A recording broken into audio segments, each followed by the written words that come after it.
আমাদের ওলি হুজুর পাক তিনি দরবার শরীফকে সুন্দর করে কিছু বিষয় দ্বারা গুছিয়েছেন, যেমন খাজা ওয়ারদ পীর আমাদের মাজার শরীফ, মসজিদ শরীফ, দরবার শরীফের বিভিন্ন স্থানে আমাদের আকীদাগত দিক থেকে দালিলিক যে বিষয়গুলো আমাদের মতভেদ রয়েছে এগুলোকে পরিচ্ছন্ন করে দালিলিকভাবে তিনি লিখে যান। সুবহানাল্লাহ বলেন। দরবার শরীফের প্রত্যেকটা কাজের ভিতরে ওনার মাজার শরীফ স্থাপত্যের ভিতরে আধ্যাত্মিক নিদর্শন রেখেছেন, এবং যারা বোঝেন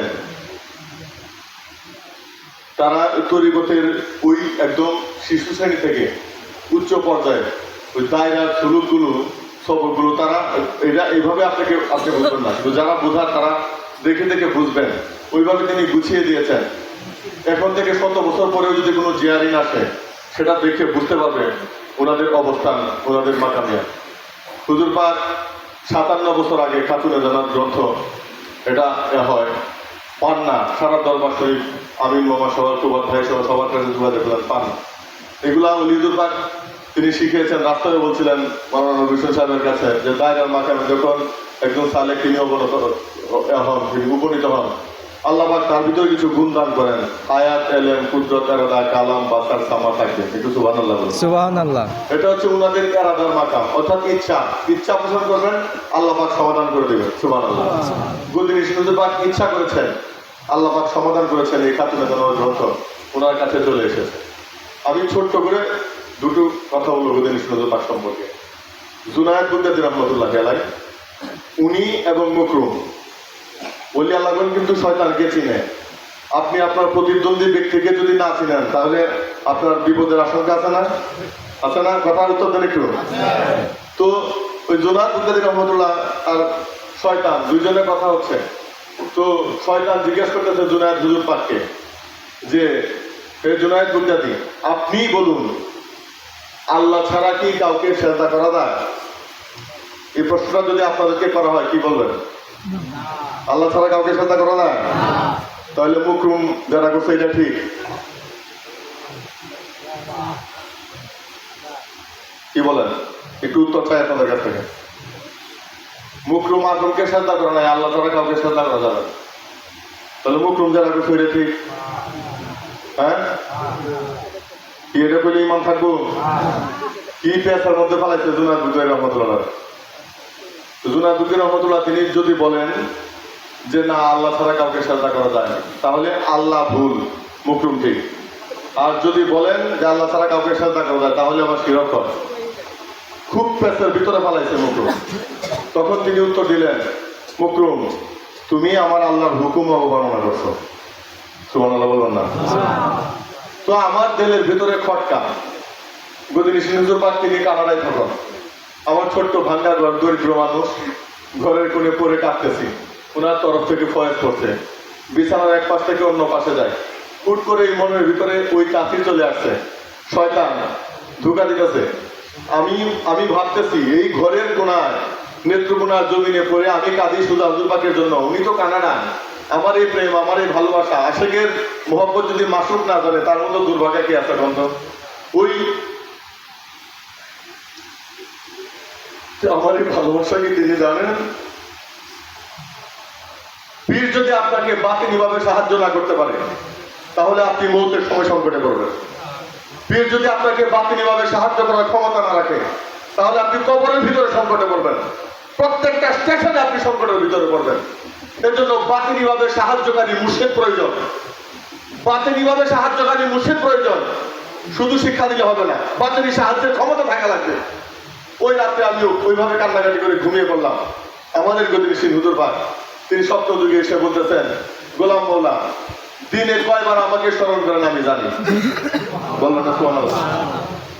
আমরা গত 2-1 বছর আগে কাউন্টিং রুমে আমাদের কিছু খ্যাতমত থাকে উরসের মনোজাতের পরে আমরা করছিলাম। হুট করে কোনো একটা কাজের জন্য আমাকে উপরে হুজুরে আসতে হলো। নিচের হুজরায় আমরা এই খ্যাতমতগুলা করি। এই মাস্টার মেহেদি সাহেব সহ আরো বেশ কয়েকজন ছিলেন আমাদের টিমের, তোমরা ছিলাম। তো ওইখানে গদিনী হুজুর পাক একটা প্লেটের ভিতরে 9টা পিঠা নিয়ে তিনি প্রবেশ করলেন। কয়টা পিঠা? আমরা লোক হচ্ছি ওইখানে 18 জন, আমি সহ 17 জন নিচে আছে, আমি উপরে। তো হুজুর পাক গিয়ে মাঝে মধ্যে কিছু রসিকতা করেন, গিয়ে বলতেছে না, হ্যাঁ এটা কি করলাম, 9টা পিঠা নিয়ে আসলাম, লোক তো এখানে 18 জন, তাহলে এতগুলা লোককে কেমনে দিই? ঠিক আছে, যা নিয়ে আসছে যা দিয়ে দেয়। এ বলে একটা কথা তাল বাহানা শুরু করছেন, একটা ঘটনা আলোচনা শুরু করছেন, যাতে জাকেরদের নজর প্লেটের দিকে না যায়, ওনার চেহারা মোবারকের দিকে থাকে। সুবহানাল্লাহ। ওই একটা করে পিঠা 17 জনকে দিলেন, 9টা পিঠা 17 জনকে দিয়া অবশিষ্ট একটা পিঠা রাখলেন পেটের ভিতরে। মুসকি এসে টেবিলের উপরে রেখে বলে, উপরে গোলাম মোলা আছে, আসতে ওকে দিয়া দেন। আল্লাহু আকবার, জিন্দাবাদ জিন্দাবাদ। মুরিদ আপন মুর্শিদ, যিনি কামেল মুকাম্মেল, আপনার অতীত বর্তমান ভবিষ্যৎ এই 3টা কাল সম্পর্কে যদি উনি অবগত না থাকেন, তাহলে তিনি কামেল মুকাম্মেল নয়। আমি নিজে রাবি এই ঘটনা, আমাদের কেন্দ্র নেত্রকোনা কেন্দ্র থেকে একজন, এই ওনাদের বয়সে একজন মুরব্বী বাজার আসছে তরিকা নেওয়ার জন্য। আয়সা বলতেছেন, হুজুর মাথা শরীফে তওবার ফয়েজের পর যে হুজুর আপনার কাছে বায়াত গ্রহণ করার জন্য আসছে, যে আপনি নামাজ আদায় করেন। তো লোকটাকে দেখে বোঝা যায় তিনি নামাজ পড়েন। জি হুজুর নামাজ আদায় করি। রোজা করেন? জি হুজুর রোজা করি। গত বছর রোজা করেছিলেন? জি হুজুর রোজা করেছি। আপনার কি একটা রোজা ভঙ্গ হয়েছিল? সুবহানাল্লাহ বলুন না। ওই লোক একটু থমকে গেল। রোজা ভঙ্গ করছে ওই লোক, আসছে তরিকা নিতে। এটা উনি কি করে জানেন? উনি বলতেছেন, জি হুজুর আমার একটা রোজা ভঙ্গ হয়েছিল। অসুস্থতার জন্য হয়েছিল না ইচ্ছা করে ছেড়েছিলেন? উনার স্টাইলটা এরকম, নিজে কিছু বলবেন না, আপনার কাছ থেকে সবকিছু আদায় করবে। সুবহানাল্লাহ। তো ওই উনি বলতেছেন, হুজুর অসুস্থ ছিলাম, যদি অসুস্থ থেকে দেখেন তাহলে একটার পরিবর্তে একটা রোজা আগামী রমজানের আগে করে নিয়ে। সুবহানাল্লাহ। আমাদের মুজাদ্দিদ আল ফেসানি হুজুর পাক শরীয়তের উপরে যেমন কঠোর ছিলেন, আমাদের গদির হুজুর পাক শরীয়তের উপরে তদ্রুপ কঠোর থেকেই ইলমে মারিফাতের যে চর্চা, ইলমে লাদুনির যে চর্চা, ওই ফয়েদিয়া আমাদের সিনার ভিতরে আমাদের প্রত্যেকের অবস্থান অনুসারে দান করেন। এখন গদির হুজুর পাক ভাষণ দান করছেন। নারে তাকবীর, আল্লাহু আকবার, নারে রিসালাত, নারে হায়দারি, ইয়া আলী, বীরে বেতাল শম্ভুগঞ্জি জিন্দাবাদ জিন্দাবাদ, বীর শ্রেষ্ঠ শাহরায়পুরি জিন্দাবাদ জিন্দাবাদ, সাজ্জাদায়ে খাজাগান সুজা হুজুর জিন্দাবাদ জিন্দাবাদ, যুগের গালিবে নওয়াজ ওলি হুজুর জিন্দাবাদ জিন্দাবাদ, নারে হায়দারি, ইয়া আলী ইয়া আলী। আসসালামু আলাইকুম ওয়া রাহমাতুল্লাহি ওয়া বারাকাতুহু। নাহমাদুহু ওয়া নুসাল্লি আলা রাসূলিল কারীম, আম্মা বা'দ। জালিসুর রহমান, বেহেশতের বাগান। সাহাবা কেরাম জিজ্ঞাসা, ইয়া রাসূলুল্লাহ, দুনিয়াতে বেহেশতের বাগান কোথায় পাবো? রাসূল বললেন, যেখানে আল্লাহ এবং রাসূলের গুণগান করা হয় সেটাই জান্নাতের বাগান। তো আমরা জান্নাতের বাগানে বসে আছি, অনেক সুন্দর সুন্দর কথা শুনেছি, আল্লাহ সাদা বলছেন অনেক সুন্দর সুন্দর কথা। তারপরে বলার কিছু নাই, তারপর দু একটা ছোট কথা বলবো, রাত গভীর হয়ে গেছে। আল্লাহর ওলিগণ আমাদেরকে কি শিক্ষা দিচ্ছেন? প্রেম। প্রেম শিক্ষা দিয়ে গেছেন আমাদেরকে। কথা শুনলে চোখ দিয়ে পানি আসে, আমাদের মাওলানা রুমি উনি বলেছেন যে আমি নিজেকে স্রষ্টার ভিতরে হারিয়ে ফেলেছি এবং স্রষ্টাকে নিজের ভিতরে পেয়েছি। এটা উনি একটা মস্ত বিষয় বলেছেন, চশমে বন্ধে লবে বন্ধে খুশে বন্ধ তানা বিনে নূরে হক বার মাখন। আমরা যারা তরিকা পড়তে, আমরা যারা তরিকা খাজা ওয়াইনার করি, সম্মুখের দামনে আছে, এটা কিন্তু খুব অত্যন্ত শক্ত দামন, এটা ধরে থাকে। উনি বলছেন যে তোমরা এই যে মোরাকাবা আমরা করি, তোমার চক্ষুকে বন্ধ করো, লবকে বন্ধ করো, তো লব তো ঘুষকে বন্ধ করো, দেলে ঢোকো। দেলে যদি তুমি আল্লাহর নূর দেখতে না পাও, তাহলে আমি তো মৌলানা রুমের কথাটা বলেছি, আমাকে গালি দিবা, যে চেষ্টাটা করো। তারপরে উনি বলছেন যে শোনো, গালি দেওয়ার আগে আমার একটু কথা আবার শোনো। সেটা হচ্ছে যে চশমে চোখটা বন্ধ করা এবং লব বন্ধ করা খুব সহজ, জাগ্রত অবস্থার কান বন্ধ করা খুব কঠিন। যখন জাগ্রত অবস্থায় তিনটা তুমি বন্ধ করতে পারবা, তখনই ভাববা তোমার মোরাকাবা শুদ্ধ হয়েছে। তখনই তোমার কালবে যে আল্লাহর যে নূর সেটা তুমি দেখতে পাবা। তখন যদি না দেখো আমাকে গালি দিয়ে। এইগুলোই আল্লাহর ওলিগণ আমাদেরকে শিক্ষা দিয়েছেন।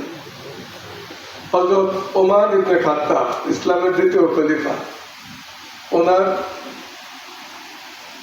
খেলাফত পিরিয়ডে উনি যখন খলিফা, তখন আমাদের মওলা ইমাম হাসান এবং হুসাইন ওই মক্তবে পড়তেন। তো ওই মক্তবে সে আমাদের ওমর খাত্তাবের সন্তান, উনিও পড়তেন। খলিফা তাদের বাদশার ছেলে। তো ইমাম হুসাইন উনি একটু রাগী ছিলেন, জালালি মেজাজ যাকে বলে। দুইটা আছে, একটা জালালি আর একটা জামালি, দুই মেজাজ।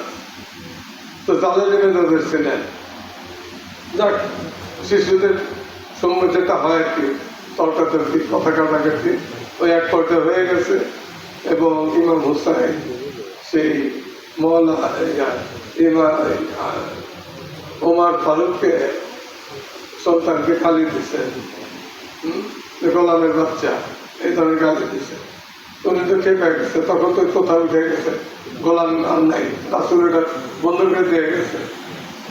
তো সে তো খেপছে, কাঁদতে কাঁদতে যে ঠিক আছে, কালকে তোমাকে দেখাবো, আমাকে গোলাম বলছো, আমি আব্বুর কাছে বিচার দেবো,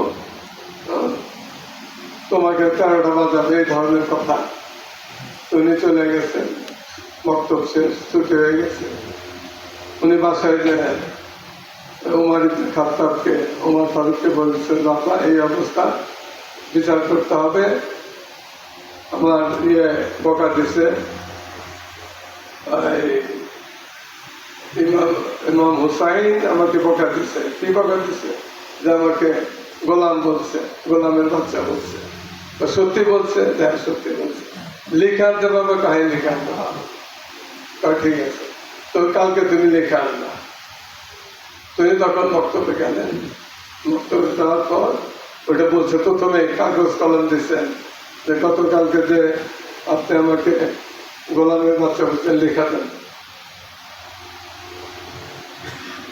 তুমি সাথে সাথে লিখে দিলেন। শুধু ওইটা না, লিখছেন যে তুই বলা তোর বাপ তোর 14 গোষ্ঠী গোলাম।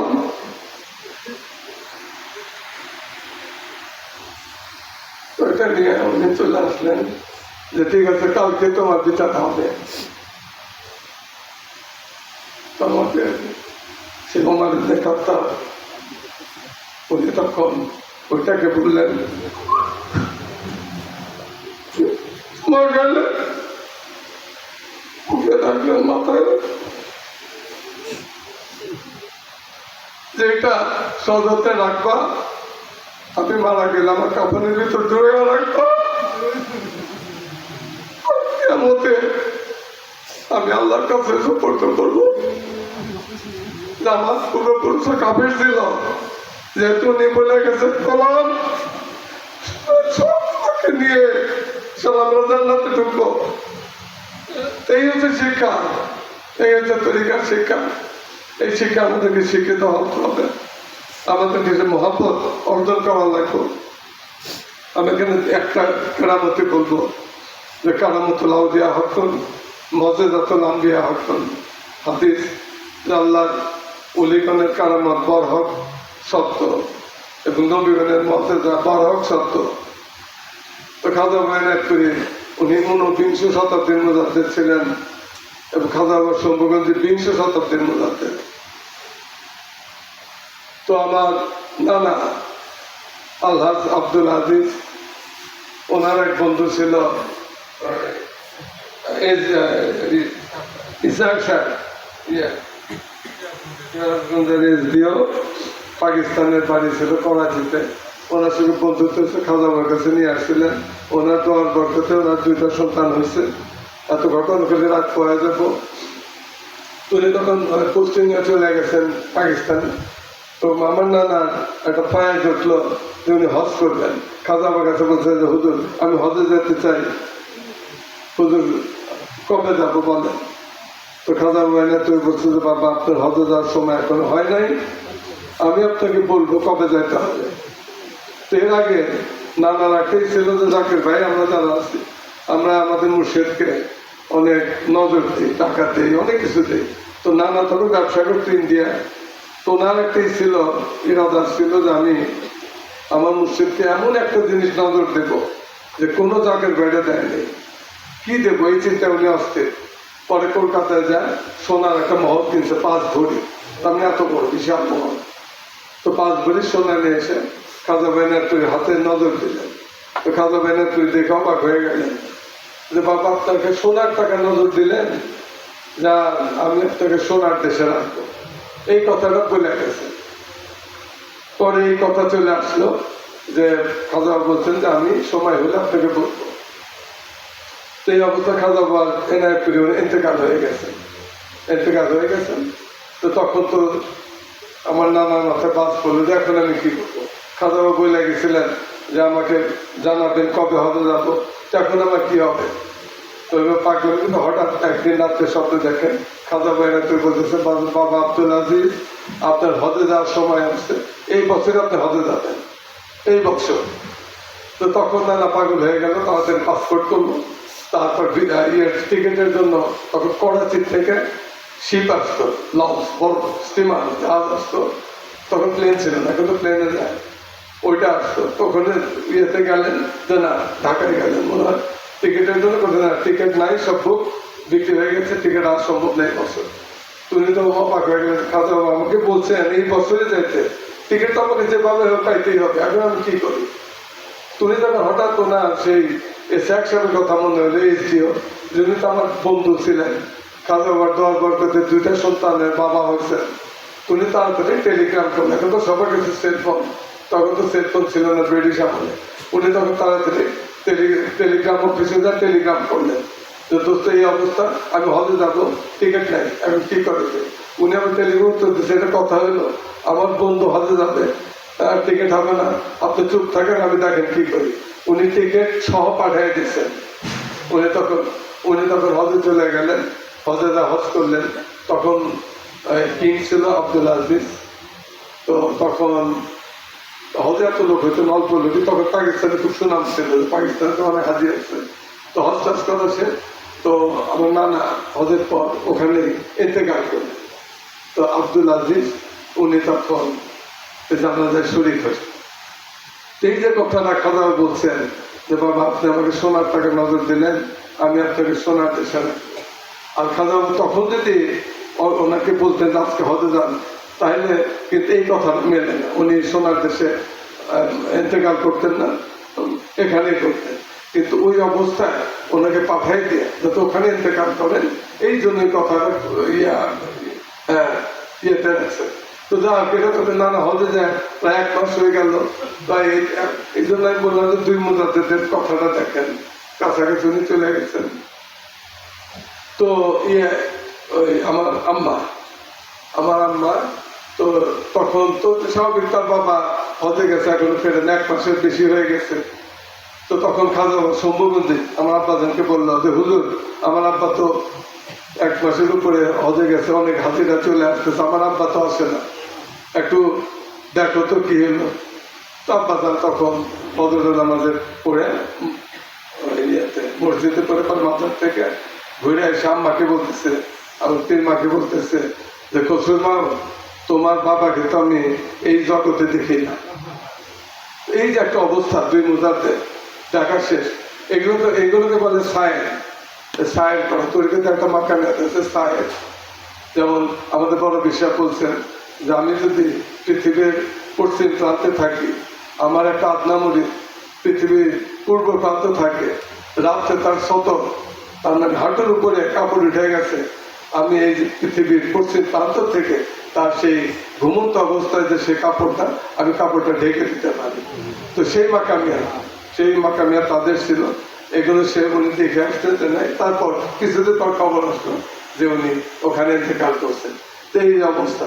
তো যা হোক আর কথা বাড়াবো না, এখন আমি তওবা বাড়াবো। আপনারা আমার সবাই আমার সঙ্গে তওবার কালামগুলো পাঠ করবেন। কারণ কোরআনে আল্লাহ বলছেন আল্লাহু ইউহিব্বু তাওয়াবিন ওয়া ইউহিব্বুল মুতাতাহহিরিন, যে আল্লাহ তওবাকারী কাউকে খুব পছন্দ করেন, যারা তওবার ইস্তেগফার করেন আর যারা পবিত্রতার সঙ্গে থাকে, এই দুইটা।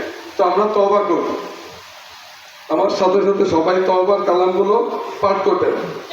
আউযু বিল্লাহ আউযু বিল্লাহ মিনাশ শাইতানির রাজিম, মিনাশ শাইতানির রাজিম, বিসমিল্লাহ বিসমিল্লাহ ফির রহমানির রহিম, এর রহমানির রহিম, কালেমায়ে তাইয়্যিব, লা ইলাহা ইল্লাল্লাহু ইল্লাল্লাহু মুহাম্মাদুর মুহাম্মাদুর রাসূলুল্লাহ, রাসূলুল্লাহ, কালেমায়ে শাহাদাত, কালেমায়ে শাহাদাত, আশহাদু লা ইলাহা আশহাদু আল্লা ইলাহা ইল্লাল্লাহু ইল্লাল্লাহু ওয়াহদাহু ওয়াহদাহু লা শারীকা লাহু লা শারীকা লাহু ওয়া আশহাদু আন্না ওয়া আশহাদু আন্না মুহাম্মাদান মুহাম্মাদান আবদুহু আবদুহু ওয়া রাসূলুহু। ওয়া রাসূলুহু। তাওবা তাওবা আস্তাগফিরুল্লাহ আস্তাগফিরুল্লাহ রাব্বি মিন কুল্লি জামবিহি ওয়া আতুবু ইলাইহি। ইলাইহি।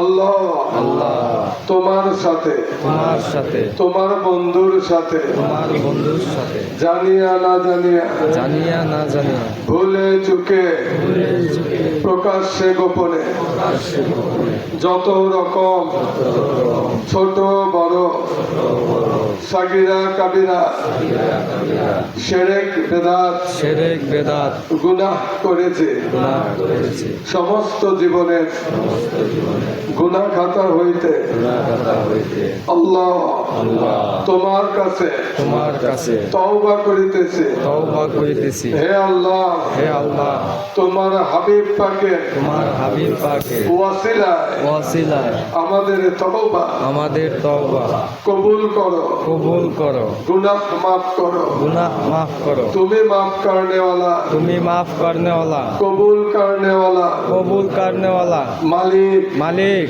গফুরুর রহিম, গাফুরুর রহিম, বাদশার বাদশাহ। বাদশার বাদশাহ।